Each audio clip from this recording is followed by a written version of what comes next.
은주 맞지? 내 동생. 갑자기 노인이 은주의 손목을 잡으며 그 이름을 불렀습니다. 대기업 여사장 은주는 숨이 멎을 것 같았어요. 50년 동안 단 한 번도 듣지 못했던 목소리였거든요. 며칠 전 무더운 건설 현장을 점검하던 은주는 한 노인을 발견했습니다. 굽은 어깨, 지친 표정. 그런데 그 눈빛만은 너무도 익숙했어요. 이름이 뭐라고 했죠? 민재 씨요. 말수가 워낙 없어서 그 이름을 듣는 순간 은주의 심장이 쿵 내려앉았습니다. 더 충격적인 건 노인의 왼손 손등에 있는 흉터였어요. 그건 50년 전 어린 자신을 지키려다 유리에 베인 오빠의 상처와 정확히 같았습니다. 그런데 이상했어요. 노인의 성은 서가 아니라 박이었고 국적은 중국이었거든요. 과거 기록도 완전히 다른 사람이었습니다. 그렇다면 대체 이 사람은 누구일까요? 왜 오빠와 똑같은 흉터를, 똑같은 자장가를, 그리고 은주라는 이름을 기억하고 있는 걸까요? 사연 시작 전 구독과 좋아요 부탁드립니다. 그리고 지금 어디서 이 이야기를 듣고 계신지 댓글로 남겨주세요. 여러분이 계신 그곳에 따뜻한 위로가 가득하길 바라겠습니다. 그날은 유독 무더운 여름날이었습니다. 서울 외곽의 대규모 건설 현장에는 뜨거운 햇살이 콘크리트 바닥에 내리쬐고 있었습니다. 땀에 젖은 작업복을 입은 인부들이 분주하게 움직이는 가운데 검은색 고급 세단 한 대가 현장 입구에 멈춰 섰습니다. 차에서 내린 여성은 서은주, 국내 굴지의 건설회사 한빛건설의 대표이사였습니다. 은주는 올해 58이었지만 나이보다 훨씬 젊어 보이는 단정한 외모를 지닌 여성이었습니다. 하지만 그녀의 눈빛에는 수십 년간 치열하게 살아온 사람만이 가질 수 있는 깊은 그늘이 서려 있었죠. 사장님, 이쪽으로 오시죠. 현장 소장이 은주를 안내했습니다. 사실 이 정도 규모의 현장 점검은 임원급이 처리해도 충분했습니다. 그러나 은주는 직접 현장을 돌아보는 것을 고집했습니다. 그것이 그녀가 맨손으로 회사를 일궈온 방식이었기 때문이었죠. 현장을 천천히 둘러보던 은주의 발걸음이 문득 멈췄습니다. 저 멀리 자재 창고 옆에서 묵묵히 서 있는 한 노인이 눈에 들어왔습니다. 다른 인부들은 삼삼오오 모여 담소를 나누거나 물을 마시며 잠시 휴식을 취하고 있었지만 그 노인은 홀로 떨어져 아무 말 없이 작업을 정리하고 있었습니다. 굽은 어깨, 햇볕에 그을린 피부, 거친 손마디. 그는 현장에서 흔히 볼 수 있는 잡부의 모습 그 자체였습니다. 그런데 은주는 왜인지 그 노인에게서 눈을 뗄 수가 없었습니다. 저분은 누구입니까? 은주가 무심하게 물었습니다. 아, 저 어르신요? 한 달 전쯤 들어온 일용직입니다. 이름은 민재 씨라고 했던 것 같은데 말수가 워낙 없어서 아는 사람이 별로 없습니다. 민재. 그 이름을 듣는 순간 은주의 심장이 쿵 내려앉는 것 같았습니다. 설마. 은주는 자신도 모르게 노인을 향해 천천히 걸어가기 시작했습니다. 한 걸음, 두 걸음. 가까워질수록 노인의 얼굴이 점점 선명하게 보였습니다. 주름진 얼굴, 깊이 파인 눈가의 잔주름, 세월의 무게를 고스란히 짊어진 듯한 지친 표정. 그러나 그 눈빛만큼은 달랐습니다. 세월의 무게를 이기지 못한 육신과 달리 눈빛만은 여전히 맑고 선했습니다. 마치 어린 시절 자신의 손을 꼭 잡아주던 누군가의 눈빛처럼 말이었죠. 오빠? 은주의 머릿속에서 오래전 기억이 파도처럼 밀려왔습니다. 50년 전 가난했던 어린 시절, 부모님의 잦은 다툼 속에서 8살 어린 은주를 지켜주던 사람은 오직 오빠뿐이었습니다. 7살 많던 오빠 민재는 15살이던 어느 날 집을 떠났습니다. 은주야, 오빠 돈 벌어서 꼭 데리러 올게. 그것이 마지막 인사였죠. 하지만 오빠는 끝내 돌아오지 않았습니다. 그 후로 은주는 평생 오빠를 찾아 헤맸습니다. 수소문하고 방송에 사연을 보내고 심지어 탐정까지 고용해봤지만 단서조차 찾지 못했습니다. 세월이 흐르면서 은주는 오빠가 이미 세상을 떠났을 거라고 스스로를 설득했습니다. 그래야만 마음이 편했으니까요. 그런데 지금 눈앞에 서 있는 이 노인은 대체 무엇이란 말입니까? 은주는 노인의 얼굴을 가만히 들여다보았습니다. 세월이 많은 것을 바꿔놓았지만 어딘가 익숙한 느낌을 지울 수가 없었습니다. 입술의 곡선, 눈썹의 각도, 그리고 무엇보다 저 맑은 눈빛이 마치 50년 전 오빠의 모습과 겹쳐 보였습니다. 저기요. 은주가 떨리는 목소리로 말을 건넸습니다. 노인이 고개를 들었습니다. 순간 두 사람의 눈이 마주쳤습니다.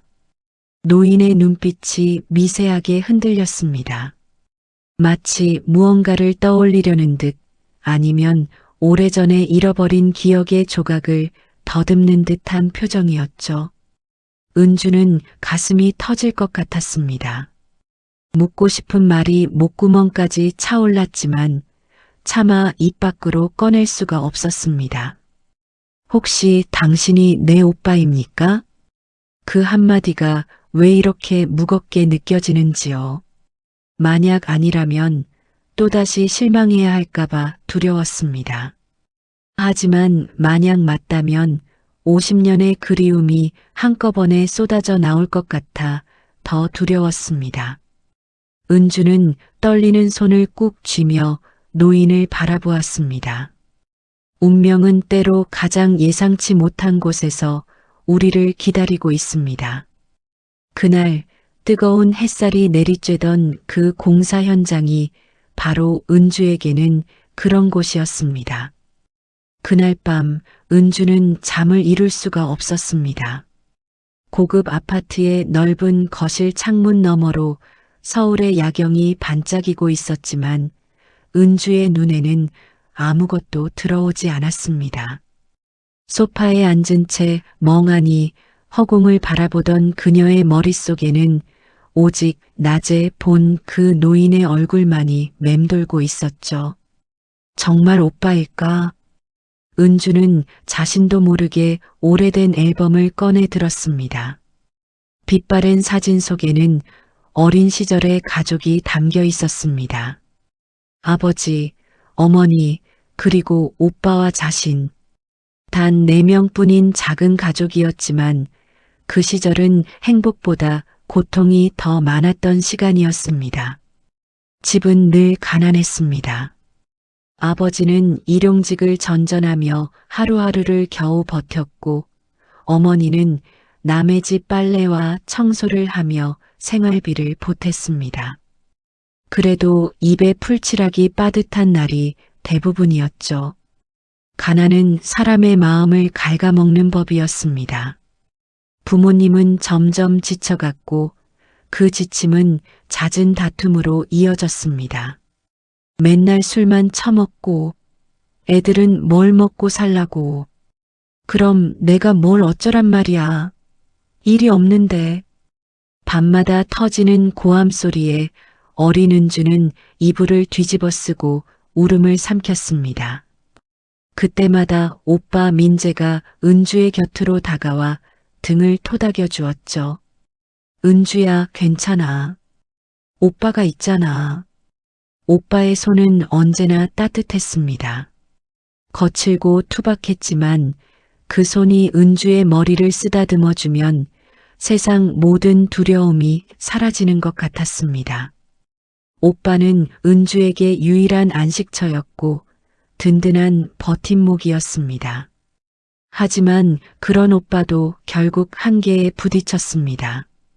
15살이 되던 해 민재는 학교를 그만두고 공장에 취직하겠다고 했습니다. 하지만 아버지는 완강하게 반대했죠. 공부해서 출세해야지. 공장은 무슨 공장이야. 아버지의 고집은 꺾이지 않았고 민재와의 갈등은 날이 갈수록 깊어졌습니다. 그러던 어느 날 밤 민재는 작은 보따리 하나를 들고 은주의 방으로 왔습니다. 은주야, 오빠 잠깐 나갔다 올게. 8살 은주는 오빠의 표정이 평소와 다르다는 것을 느꼈습니다. 하지만 무슨 뜻인지는 알지 못했죠. 오빠 어디가? 응, 오빠 돈 벌러 가. 돈 많이 벌어서 꼭 데리러 올게. 그때까지 착하게 있어야 해, 알았지? 민재는 은주의 머리를 한번 쓰다듬고는 해맑게 웃어 보였습니다. 그 웃음이 오빠의 마지막 모습이었습니다. 다음 날 아침 오빠는 집에 없었습니다. 어머니는 울부짖었고 아버지는 동네방네 뛰어다니며 아들을 찾았습니다. 하지만 민재는 어디에도 없었습니다. 며칠이 지나고 몇 달이 지나도 오빠는 돌아오지 않았습니다. 편지 한 장, 전화 한 통 없이 민재는 완전히 사라져버렸죠. 그 후로 가족은 급격하게 무너졌습니다. 아버지는 자책감에 술을 더 많이 마셨고 어머니는 병을 얻어 자리에 눕게 되었습니다. 결국 부모님은 은주가 12살이 되던 해에 차례로 세상을 떠났습니다. 어린 은주는 하루아침에 천외고아가 되어버렸죠. 친척 집을 전전하며 자란 은주는 이를 악물었습니다. 공부에서 성공하겠다고 다시는 가난 때문에 무너지지 않겠다고 다짐했습니다. 그리고 그 다짐은 현실이 되었죠. 은주는 대학을 졸업하고 작은 건설회사에 입사했습니다. 밤낮 없이 일했고 누구보다 치열하게 살았습니다. 35에 임원이 되었고 45에는 자신의 회사를 세웠습니다. 그리고 지금 58배 나이에 국내 손꼽히는 건설회사의 대표가 되었습니다. 세상은 은주를 성공한 여성 기업인이라고 불렀습니다. 하지만 은주 자신은 알고 있었습니다. 이 모든 성공이 텅 빈 마음을 채워주지 못한다는 것을요. 밤마다 찾아오는 외로움, 명절마다 느끼는 허전함. 그것은 오직 가족만이 채워줄 수 있는 빈자리였습니다. 은주는 오빠를 찾기 위해 수없이 노력했습니다. 방송국에 사연을 보내고 실종자 찾기 단체에 의뢰하고 비싼 돈을 들여 탐정까지 고용했습니다. 하지만 단서는커녕 흔적조차 찾을 수 없었습니다. 마치 오빠가 이 세상에서 완전히 증발해버린 것처럼 말이었죠. 시간이 흐르면서 은주는 포기하는 법을 배웠습니다. 오빠는 아마 이미 세상을 떠났을 거야. 그렇게 생각해야만 마음이 편했습니다. 그래야만 앞으로 나아갈 수 있었죠. 그런데 오늘 그 공사 현장에서 만난 노인은 대체 무엇이란 말입니까? 은주는 앨범 속 오빠의 어린 시절 사진을 손가락으로 쓰다듬었습니다. 해맑게 웃고 있는 15살 소년의 얼굴. 그 얼굴 위로 오늘 본 노인의 모습이 겹쳐졌습니다. 그 눈빛 분명 오빠였어. 은주의 눈에서 뜨거운 눈물이 흘러내렸습니다. 50년 동안 꾹꾹 눌러왔던 그리움이 한꺼번에 터져 나오는 것 같았습니다. 내일 반드시 그를 다시 만나야겠다고 은주는 결심했습니다. 다음 날 아침 은주는 평소보다 일찍 회사에 출근했습니다. 비서실장이 커피를 가져다 주었지만 은주는 손도 대지 않았습니다. 밤새 뒤척이느라 눈 밑에는 그늘이 져 있었고 머릿속은 온통 어젯밤의 생각으로 가득 차 있었죠. 실장님, 잠깐 들어와 보세요. 은주는 가장 신뢰하는 비서실장을 불러들였습니다. 그리고 최대한 담담한 목소리로 말했습니다. 어제 갔던 현장 있잖아요. 거기서 일하는 일용직 중에 민재라는 분이 계시더라고요. 그분 신상 좀 조용히 알아봐 주세요. 이력서, 주민등록, 과거 근무 이력까지 전부요. 비서실장은 의아한 표정을 지었지만 더 이상 묻지 않았습니다. 오랜 세월 은주 곁에서 일해온 그녀였기에 사장님의 성격을 잘 알고 있었죠. 은주가 이렇게 직접 지시하는 일은 반드시 중요한 이유가 있다는 것을요. 알겠습니다, 사장님. 최대한 빨리 알아보겠습니다. 비서실장이 나간 후 은주는 창밖을 바라보며 깊은 한숨을 내쉬었습니다. 자신이 지금 무엇을 하고 있는 건지 스스로도 혼란스러웠습니다. 어쩌면 전혀 다른 사람일 수도 있는데 이렇게까지 조사를 하는 게 맞는 건지 확신이 서지 않았죠. 하지만 그 눈빛을 잊을 수가 없었습니다. 이틀 후 비서실장이 서류 봉투를 들고 사장실로 들어왔습니다. 사장님, 말씀하신 분 조사 결과입니다. 은주는 떨리는 손으로 서류를 받아들었습니다. 첫 장에는 노인의 기본 신상이 적혀 있었습니다. 이름 박민재, 나이 65세, 국적 한국 귀화, 원 국적 중국 조선족. 은주의 눈이 멈췄습니다. 성이 서가 아니라 박이었습니다. 게다가 원래 국적이 중국이라니요. 이것은 은주가 예상했던 것과 완전히 달랐습니다. 서류를 더 읽어 내려갔습니다. 노인은 젊은 시절 중국 동북 지방에서 농사를 짓다가 한국으로 건너온 것으로 되어 있었습니다. 한국에 온 후로는 여러 건설 현장을 전전하며 일용직으로 생계를 이어왔다고 했죠. 가족관계는 없음으로 표시되어 있었고 과거 이력도 단편적인 기록만 남아있을 뿐이었습니다. 다른 사람인 건가? 은주는 서류를 내려놓으며 깊은 실망감에 빠졌습니다. 역시 자신의 착각이었던 걸까요? 50년이라는 세월이 만들어낸 환상이었을까요? 하지만 무언가가 계속 마음에 걸렸습니다. 은주는 서류를 다시 집어들고 꼼꼼히 살펴보았습니다. 그러다 한 가지 이상한 점을 발견했습니다. 노인의 과거 기록이 25살 이전으로는 전혀 남아있지 않았던 것이었죠. 마치 그 나이에 갑자기 세상에 나타난 사람처럼 말이었습니다. 25이면 오빠가 집을 떠난 지 10년 후잖아. 은주의 가슴이 다시 뛰기 시작했습니다. 그날 오후 은주는 다시 현장을 찾았습니다. 이번에는 점검을 핑계로 일부러 노인이 일하는 구역 근처를 서성였죠. 멀찍이서 노인의 모습을 관찰하던 은주는 점점 더 이상한 느낌에 사로잡혔습니다.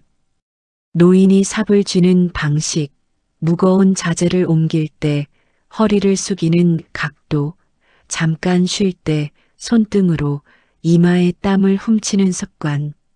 그 모든 것이 어린 시절 은주가 보았던 오빠의 모습과 너무도 닮아 있었습니다. 우연의 일치일까? 은주는 용기를 내어 노인에게 다가갔습니다. 저기요, 잠깐 쉬면서 물 한잔 하시죠. 노인은 처음에는 당황한 표정을 지었지만 이내 고개를 숙이며 물병을 받았습니다. 감사합니다. 은주는 노인의 손을 유심히 바라보았습니다. 그리고 그 순간 심장이 멎는 것 같았습니다. 노인의 왼손 손등에 오래된 흉터가 있었습니다. 길이는 약 5cm 정도. 세월이 흘러 흐릿해졌지만 분명히 깊은 상처의 흔적이었죠. 은주는 그 흉터를 기억하고 있었습니다.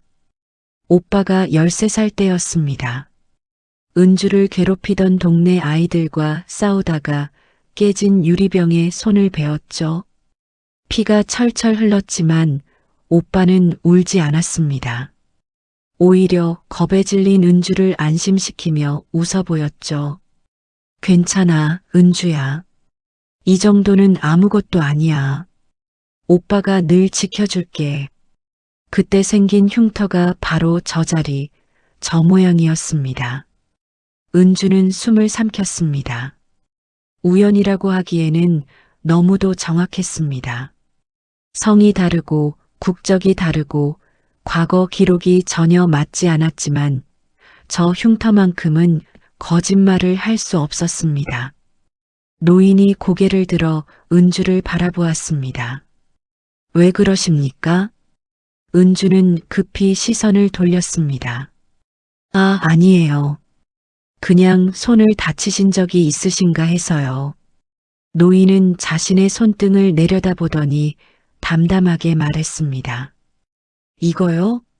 오래된 거라 어떻게 다쳤는지도 기억이 안 납니다. 그 말에 은주는 또다시 흔들렸습니다. 기억이 안 난다니요. 그것은 희망일 수도 있고 절망일 수도 있는 말이었습니다. 확신과 의심 사이에서 은주는 계속 갈팡질팡했습니다. 하지만 한 가지만은 분명했습니다. 이대로 포기할 수는 없다는 것이었죠. 며칠이 지났습니다. 은주는 매일같이 현장을 찾았습니다. 때로는 점검을 핑계로, 때로는 서류 전달을 이유로. 현장 소장은 사장님이 왜 이렇게 자주 오시는지 의아해했지만 감히 물어볼 수는 없었죠. 은주의 목적은 오직 하나였습니다. 노인을 관찰하고 기회가 되면 대화를 나누는 것이었습니다. 그날도 은주는 현장 한쪽에 마련된 간이 휴게소 근처에서 서성이고 있었습니다. 점심시간이 되자 인부들이 하나둘씩 모여들었고 노인도 도시락을 들고 휴게소 구석에 자리를 잡았습니다. 다른 인부들은 삼삼오오 모여 이야기꽃을 피웠지만 노인은 늘 혼자였습니다. 은주는 용기를 냈습니다. 실례해도 될까요? 노인이 고개를 들었습니다. 은주는 최대한 자연스러운 미소를 지으며 맞은편에 앉았습니다. 여기 현장 점검차 자주 오는데 항상 혼자 계시더라고요. 같이 식사해도 괜찮으시겠어요? 노인은 잠시 은주를 바라보더니 고개를 끄덕였습니다. 예, 괜찮습니다. 은주는 내심 안도했습니다. 노인이 과하게 경계하거나 불편해하지 않아서 다행이었죠. 가까이서 보니 노인의 얼굴이 더욱 선명하게 눈에 들어왔습니다. 깊이 팬 주름, 햇볕에 그을린 피부, 그리고 그 속에서 빛나는 맑은 눈동자. 은주는 자연스럽게 대화를 시작했습니다. 일하신 지는 얼마나 되셨어요? 한 달 좀 넘었습니다. 그전에는 어디서 일하셨어요? 여기저기 건설 현장을 많이 다녔습니다. 노인의 대답은 짧고 담백했습니다. 목소리는 낮고 차분했으며 말투에는 어딘가 지친 사람 특유의 무게감이 실려 있었죠. 하지만 불친절한 것은 아니었습니다. 오히려 예의 바르고 조용한 인상이었습니다. 은주는 조심스럽게 질문을 이어갔습니다. 고향이 어디세요? 노인이 잠시 멈칫했습니다. 고향이요. 그는 먼 곳을 바라보는 듯한 눈빛으로 잠시 생각에 잠겼습니다. 중국 쪽에서 왔습니다. 동북지방이요. 아, 그러시구나. 한국에는 언제 오셨어요? 오래됐습니다. 한 40년 됐나? 은주는 재빨리 계산했습니다. 40년 전이면 노인이 25살 때였습니다. 오빠가 집을 떠난 지 10년 후였죠. 그 공백의 10년 동안 오빠에게 무슨 일이 있었던 걸까요? 가족분들은요? 은주가 조심스럽게 물었습니다. 그 순간 노인의 표정이 미세하게 변했습니다. 무언가 아픈 기억을 건드린 것 같은 표정이었죠. 가족은 없습니다. 노인은 그렇게 짧게 대답하고는 도시락을 내려다보았습니다. 더 이상 묻지 말라는 무언의 신호 같았습니다. 은주는 잠시 침묵했습니다. 너무 급하게 다가가면 안 된다는 것을 알고 있었습니다. 50년이라는 세월을 기다렸는데 며칠 더 기다린다고 해서 달라질 것은 없었죠. 그때 노인이 고개를 들어 은주를 바라보았습니다. 처음에는 그저 스치는 시선인가 했습니다. 하지만 노인의 눈빛이 은주의 얼굴에서 떠나지 않았습니다. 마치 무언가를 확인하려는 듯 아니면 오래전 기억 속 누군가를 떠올리려는 듯한 표정이었죠. 은주는 가슴이 두근거렸습니다. 왜 그러세요? 노인이 천천히 입을 열었습니다. 아니, 그냥.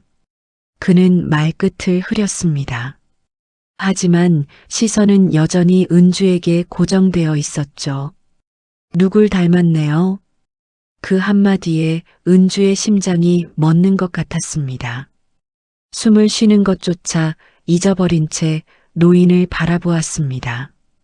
누구 말씀이세요? 잘 모르겠습니다. 노인은 고개를 저으며 쓸쓸하게 웃었습니다. 그냥 느낌이 그렇습니다. 오래전에 알던 사람 같은데 누군지는 기억이 안 나네요. 은주는 목구멍이 막히는 것 같았습니다. 눈물이 차오르려는 것을 간신히 참으며 최대한 담담하게 물었습니다. 기억이 안 나신다니 무슨 일이 있으셨어요?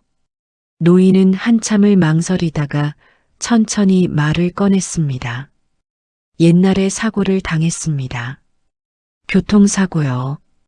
머리를 크게 다쳤는데 그 후로 옛날 일이 가물가물합니다. 그럼 어린 시절 기억도요? 거의 없습니다. 어디서 태어났는지, 가족이 있었는지도 잘. 노인은 말끝을 흐리며 먼 산을 바라보았습니다. 그 눈빛에는 깊은 슬픔과 허망함이 서려 있었죠. 자신이 누구인지도 모른 채 수십 년을 살아온 사람의 외로움이 고스란히 느껴졌습니다. 은주는 더 이상 질문을 이어갈 수가 없었습니다. 가슴이 너무 아팠기 때문이었죠. 식사마저 하세요. 많이 드셔야 힘을 쓰시죠. 은주는 그렇게 말하고 자리에서 일어났습니다. 뒤돌아서는 순간 눈물이 볼을 타고 흘러내렸습니다. 오빠 그동안 얼마나 외로웠어. 50년 동안 가족을 잃어버린 것은 은주만이 아니었습니다. 오빠 역시 모든 것을 잃어버린 채 홀로 세상을 떠돌았던 것이었죠. 은주는 걸음을 옮기며 결심했습니다. 반드시 오빠의 기억을 되찾아주겠다고. 그리고 다시는 혼자 두지 않겠다고.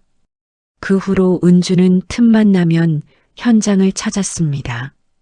처음에는 어색했던 대화가 점점 자연스러워졌습니다. 노인은 여전히 말수가 적었지만 은주에게만큼은 조금씩 마음을 열어가는 것 같았죠. 점심시간이면 함께 도시락을 먹고 쉬는 시간에는 나란히 앉아 이런저런 이야기를 나눴습니다. 은주는 노인의 과거에 대해 더 많은 것을 알고 싶었습니다. 하지만 직접적으로 묻기보다는 천천히 조심스럽게 다가가기로 했죠. 사고를 당하셨다고 하셨잖아요. 그게 언제였어요? 어느 날 은주가 조심스럽게 물었습니다. 노인은 잠시 생각에 잠기더니 천천히 대답했습니다. 한 40년 전쯤인 것 같습니다. 중국에서 막 한국으로 넘어왔을 때였어요. 트럭에 치였는데 며칠 동안 의식이 없었다고 하더군요. 그때 기억을 잃으신 거예요? 예. 깨어나니까 제가 누군지도 몰랐습니다. 이름도 고향도 가족이 있었는지도 그냥 아무것도 기억이 안 났어요. 노인은 담담하게 말했지만 그 목소리에는 깊은 체념이 묻어 있었습니다. 수십 년 동안 자신이 누구인지도 모른 채 살아온 사람의 무게감이 느껴졌죠. 그럼 지금 이름은요? 병원에서 깨어났을 때 주머니에 쪽지가 있었습니다. 민재라고 적혀 있더라고요. 그래서 그게 제 이름인가 보다 했죠. 성은 저를 돌봐준 분 성을 따랐습니다. 은주는 가슴이 저렸습니다. 오빠가 자신의 이름조차 제대로 기억하지 못한 채 쪽지에 적힌 두 글자만을 붙잡고 살아왔다니요. 그 쪽지는 분명 오빠가 직접 써둔 것이었을 겁니다. 자신이 누구인지 잊어버릴까봐 두려워서요. 가족이 있었는지도 전혀 기억이 안 나세요? 노인은 고개를 저었습니다. 가끔 꿈을 꿉니다. 작은 집이 보이고 누군가 제 이름을 부르는 것 같은데 깨고 나면 다 사라져요. 얼굴도 목소리도 기억이 안 납니다. 은주는 눈물을 참느라 입술을 깨물었습니다. 오빠가 꿈에서 보는 그 작은 집은 분명 어린 시절 그들이 살던 집일 것이었습니다. 그리고 오빠의 이름을 부르던 목소리는 아마도 자신의 목소리였겠죠. 그날 이후로 은주는 노인에게서 점점 더 많은 징후를 발견했습니다. 어느 날 오후였습니다. 작업이 일찍 끝난 날이라 현장이 한산했죠. 은주는 휴게소 근처를 지나다가 익숙한 멜로디를 들었습니다. 노인이 혼자 앉아 뭔가를 흥얼거리고 있었던 것이었죠. 은주는 발걸음을 멈추고 귀를 기울였습니다. 그 순간 온몸에 전율이 흘렀습니다. 노인이 부르는 노래는 자장가였습니다. 가사 없이 그저 멜로디만 흥얼거리는 것이었지만 은주는 그 곡을 단번에 알아볼 수 있었습니다. 자장자장 우리 아기. 오빠가 어린 시절 은주에게 불러주던 바로 그 자장가였습니다. 부모님이 싸우는 밤이면 오빠는 겁에 질린 은주를 안고 이 노래를 불러주었습니다. 울지 마, 은주야. 오빠가 있잖아. 오빠의 서툰 목소리와 투박한 손길이 어린 은주에게는 세상에서 가장 따뜻한 위로였죠. 은주는 그 자리에 얼어붙은 듯 서 있었습니다. 우연일 리가 없어. 같은 이름, 같은 흉터, 그리고 이제는 같은 자장가까지. 이 모든 것이 우연이라고 하기에는 너무도 정확했습니다. 은주는 떨리는 다리를 이끌고 노인에게 다가갔습니다. 그 노래 어디서 배우셨어요? 노인이 고개를 들었습니다. 그는 멋쩍은 표정을 지으며 대답했습니다. 그냥 가끔 입에서 나옵니다. 어디서 들었는지는 모르겠어요. 그런데 이상하게 마음이 편해져서 은주는 더 이상 말을 잇지 못했습니다. 목이 막혀서 숨을 쉬는 것조차 힘들었죠. 그때였습니다. 노인이 갑자기 은주의 손목을 잡았습니다. 은주는 깜짝 놀라 노인을 바라보았습니다. 노인의 눈빛이 평소와 달랐습니다. 초점이 흐릿해지더니 마치 먼 과거를 보는 것 같은 표정이 되었죠. 그리고 노인이 입을 열었습니다. 은주야. 세상이 멈추는 것 같았습니다. 은주는 숨이 멎을 것 같았습니다. 심장이 터질 듯이 뛰었고 눈앞이 흐려졌습니다. 50년 동안 듣고 싶었던 그 목소리, 그 이름. 오빠만이 자신을 그렇게 불렀습니다. 부드럽고 따뜻하게 은주야라고. 오빠. 은주가 울먹이며 노인의 손을 잡았습니다. 하지만 그 순간 노인의 눈빛이 다시 또렷해졌습니다. 그는 황급히 손을 놓으며 뒤로 물러났습니다. 미안합니다. 착각했나 봐요. 노인은 당황한 표정으로 고개를 숙였습니다. 갑자기 왜 그랬는지 모르겠습니다. 죄송합니다. 은주는 멍하니 노인을 바라보았습니다. 방금 전까지 분명히 오빠였는데 지금은 다시 기억을 잃은 낯선 노인으로 돌아가 있었죠. 아니에요, 괜찮아요. 은주는 간신히 대답했습니다. 하지만 괜찮지 않았습니다. 가슴이 찢어지는 것 같았습니다. 오빠는 기억 어딘가에 은주를 간직하고 있었습니다. 하지만 그 기억은 너무 깊이 묻혀 있어서 잠깐 떠올랐다가도 금세 사라져버리는 것이었죠. 은주는 결심했습니다. 더 이상 기다릴 수 없다고, 확실하게 확인해야 한다고. 그날 밤 은주는 한참을 고민했습니다. 노인이 자신의 이름을 불렀던 그 순간이 머릿속에서 떠나지 않았습니다. 은주야. 그 두 글자가 귓가에 맴돌았죠. 분명히 오빠였습니다. 기억 깊은 곳에 은주를 간직하고 있는 것이 틀림없었습니다. 하지만 확신만으로는 부족했습니다. 성도 다르고 국적도 다르고 과거 기록도 전혀 맞지 않았습니다. 만약 자신의 착각이라면 노인에게도 신뢰가 되는 일이었죠. 무엇보다 은주 자신이 또다시 실망하는 것이 두려웠습니다. 확실하게 확인할 방법이 필요해. 은주는 밤새 생각한 끝에 결론을 내렸습니다. DNA 검사. 그것만이 진실을 알 수 있는 유일한 방법이었습니다.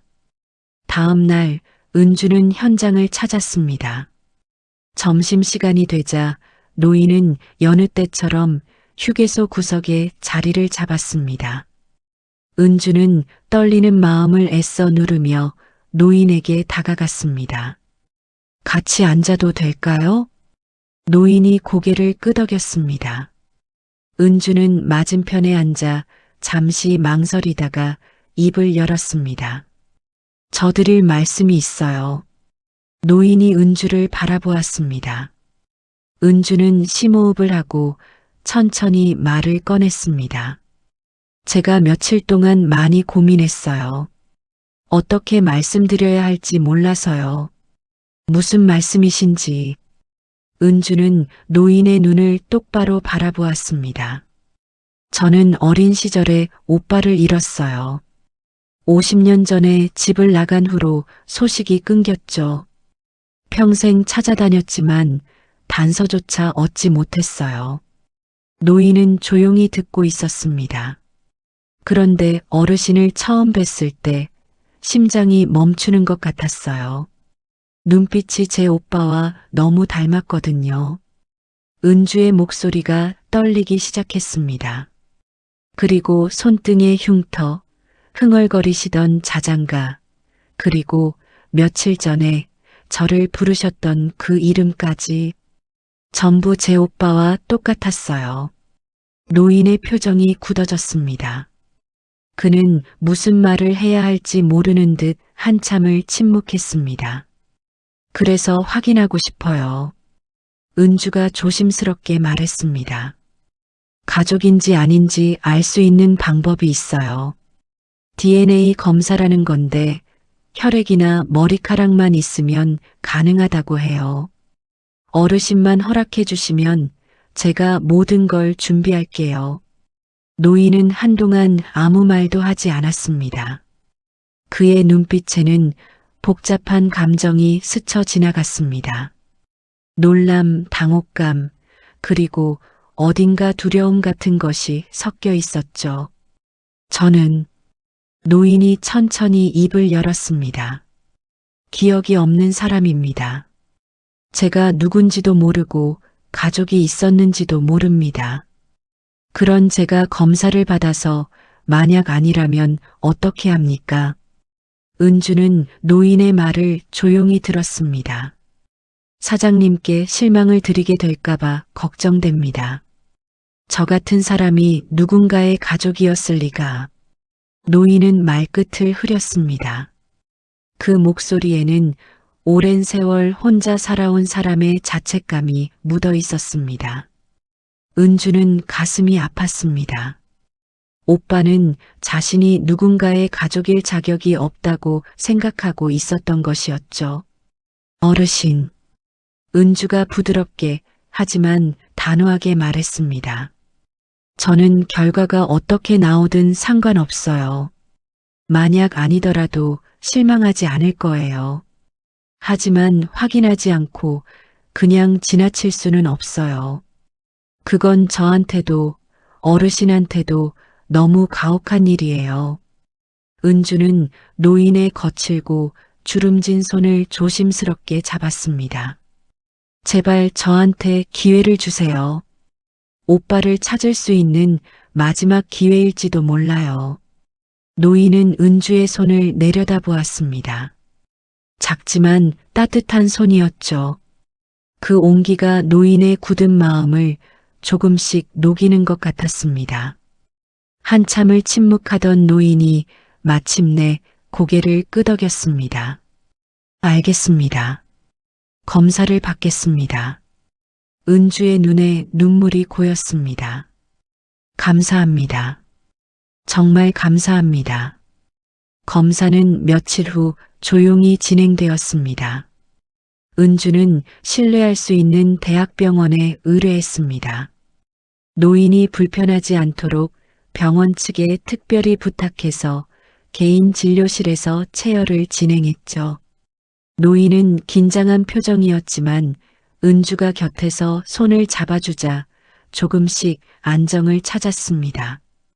결과는 일주일 정도 걸린다고 해요. 검사를 마치고 나오며 은주가 말했습니다. 노인은 고개를 끄덕이며 조용히 대답했습니다. 기다리겠습니다. 그 일주일은 은주에게 1년처럼 느껴졌습니다. 하지만 그냥 기다리고만 있을 수는 없었습니다. 은주는 그동안 노인을 돕기 시작했습니다. 현장 소장에게 부탁해서 노인에게 좀 더 수월한 작업을 배정하도록 했고, 점심시간에는 직접 따뜻한 음식을 가져다 주었습니다. 노인은 처음에는 부담스러워하며 거절했습니다. 사장님, 이러시면 안 됩니다. 저 같은 사람한테 이렇게까지. 그냥 받으세요. 검사 결과가 어떻게 나오든 어르신은 저한테 소중한 분이에요.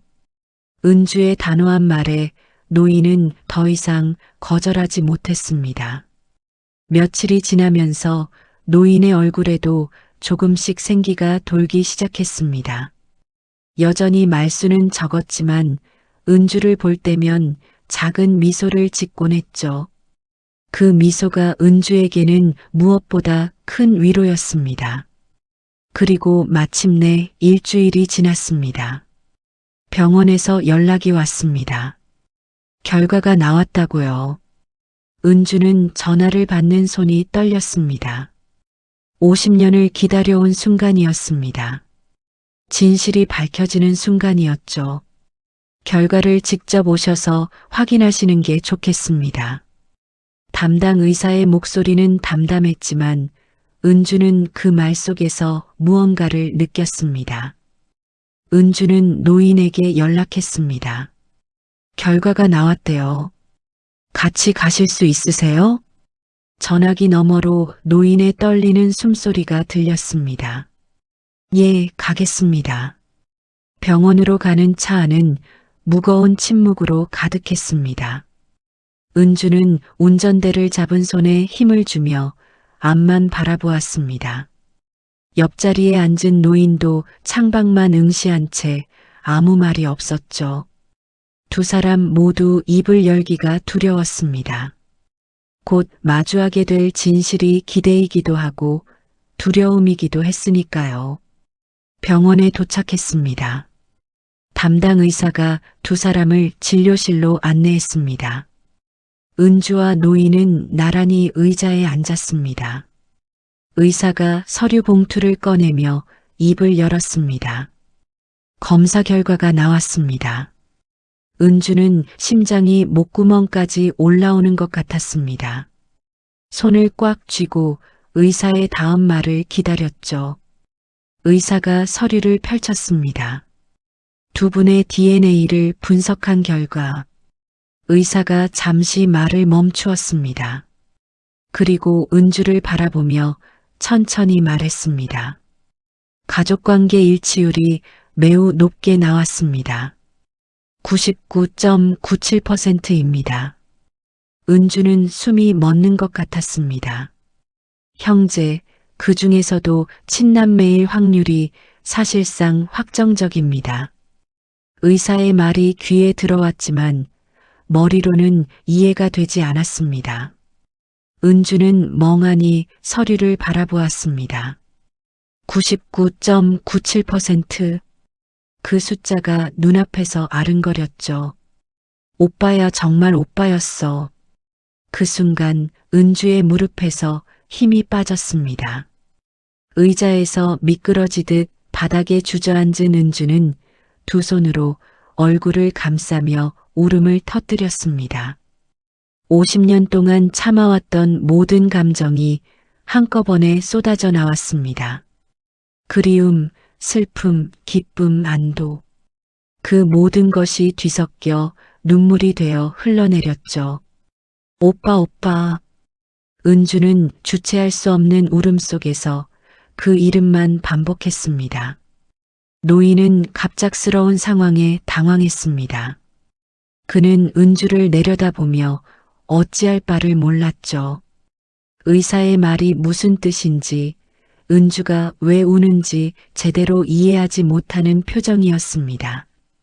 저기 사장님, 왜 그러십니까? 노인이 조심스럽게 물었습니다. 은주는 눈물을 훔치며 고개를 들었습니다. 그리고 떨리는 손으로 서류를 집어 노인에게 내밀었습니다. 이게 검사 결과예요. 노인이 서류를 받아들었습니다. 하지만 그의 눈에는 숫자와 전문 용어만 가득했죠. 무슨 뜻인지 알 수 없다는 표정이었습니다. 은주가 노인의 손을 꼭 잡았습니다. 어르신, 아니 오빠. 은주는 눈물 젖은 얼굴로 노인을 바라보았습니다. 우리 남매 맞아. 오빠야, 내 오빠 맞아. 노인의 눈이 크게 떠졌습니다. 그게 무슨... 오빠가 집을 떠난 게 50년 전이야.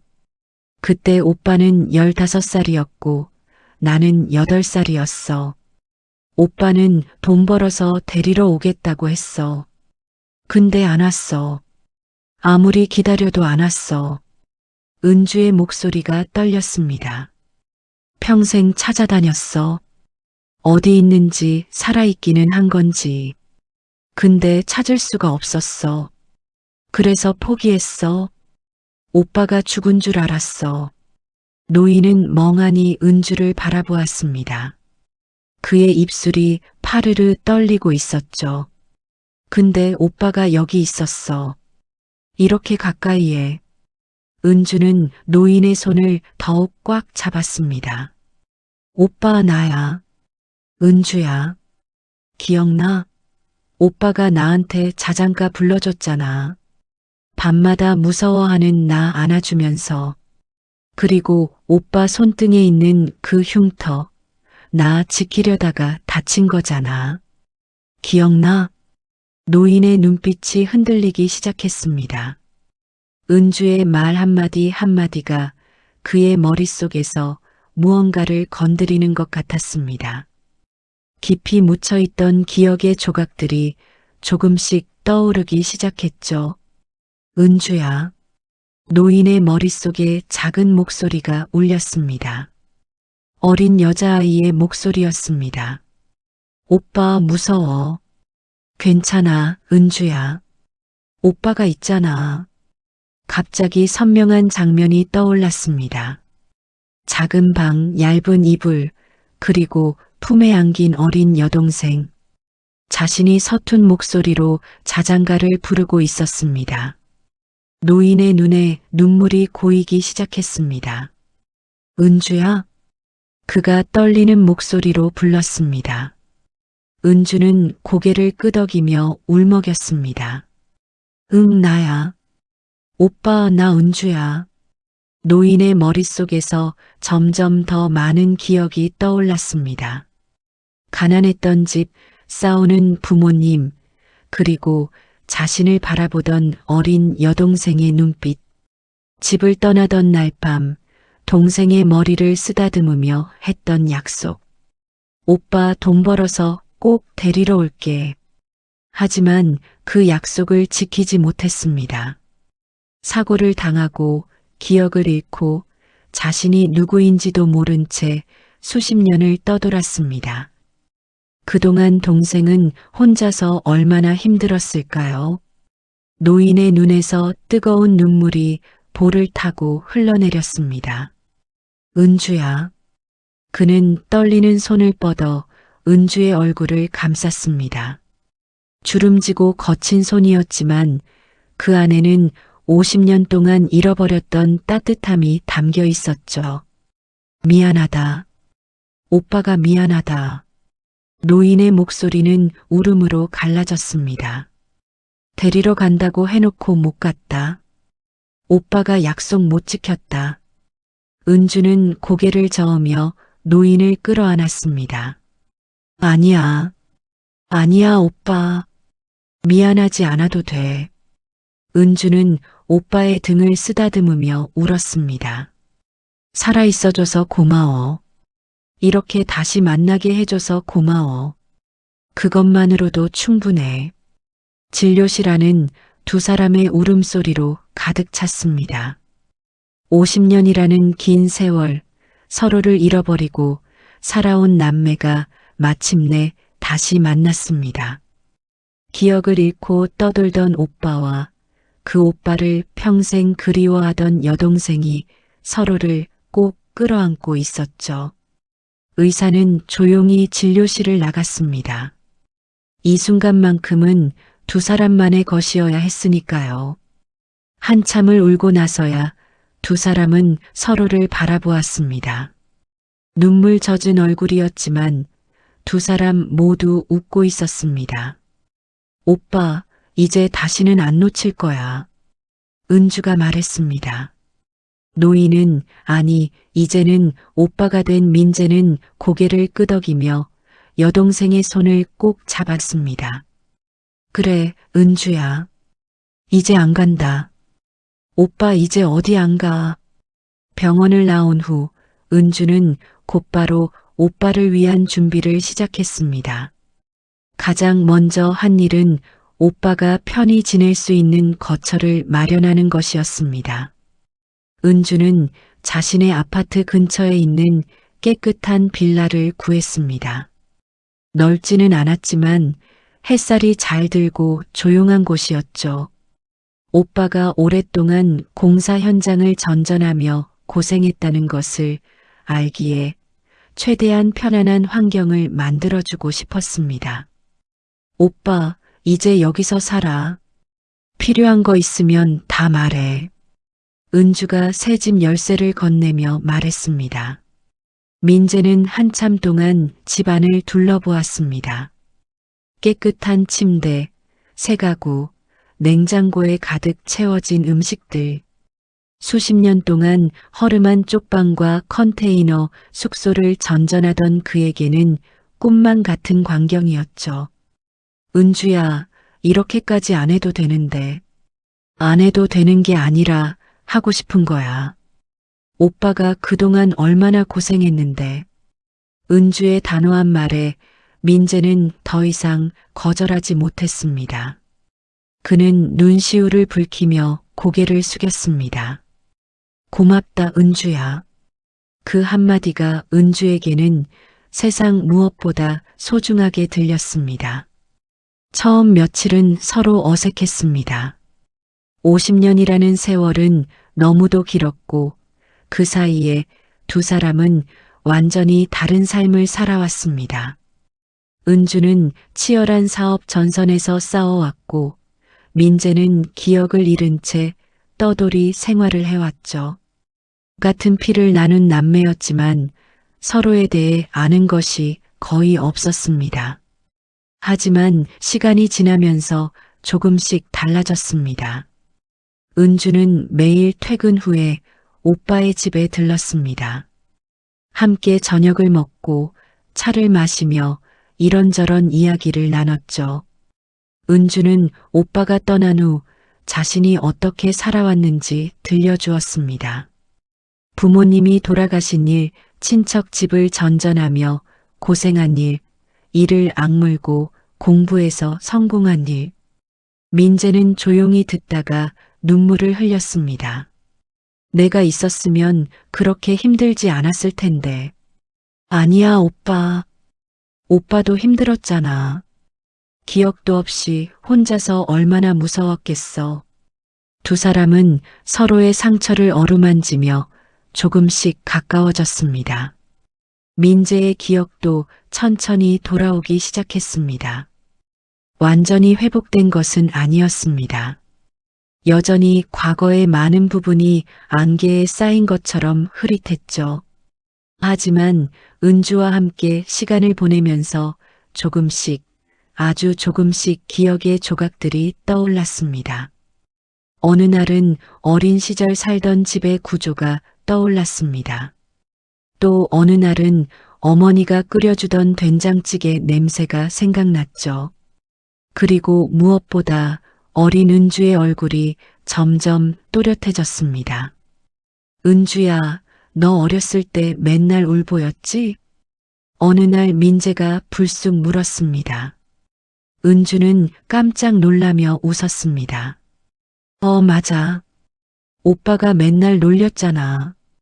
울보라고. 근데 오빠가 나가면 울음 뚝 그쳤어.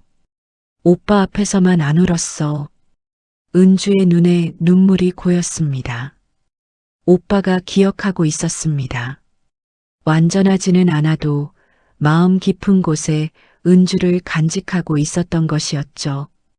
계절이 바뀌었습니다. 여름이 가고 가을이 왔습니다. 단풍이 물들고 선선한 바람이 불기 시작했죠. 두 사람은 가끔 함께 산책을 나갔습니다. 나란히 걸으며 도란도란 이야기를 나누는 것이 일상이 되었습니다. 공사 현장에서 홀로 서 있던 노인은 이제 어디에도 없었습니다. 그 자리에는 여동생의 손을 잡고 걷는 오빠가 있었죠. 여전히 말수가 적고 조용한 사람이었지만 그의 눈에는 이제 외로움 대신 평온함이 깃들어 있었습니다. 어느 날 저녁 은주는 오빠와 함께 야경이 보이는 창가에 앉아 있었습니다. 오빠, 나 고백할 거 있어. 뭔데? 은주는 잠시 망설이다가 입을 열었습니다. 나 사실 성공하면 행복할 줄 알았어. 돈 많이 벌고 큰 회사 만들면 외롭지 않을 줄 알았어. 근데 아니었어. 은주는 창밖을 바라보며 말을 이었습니다. 명절 때마다 밤마다 항상 뭔가 빈 것 같았어. 아무리 채워도 안 차는 구멍이 있었어. 그게 뭔지 이제야 알겠어. 뭔데? 가족이야. 은주가 오빠를 바라보았습니다. 회사 키운 것도 돈 번 것도 다 의미 있었어. 근데 오빠 찾은 게 내 인생에서 제일 잘한 일이야. 내 가장 큰 성공이야. 민재는 아무 말 없이 은주를 바라보았습니다. 그리고 천천히 손을 뻗어 은주의 머리를 쓰다듬었습니다. 어린 시절 그랬던 것처럼요. 은주야. 응. 오빠가 약속 하나 할게.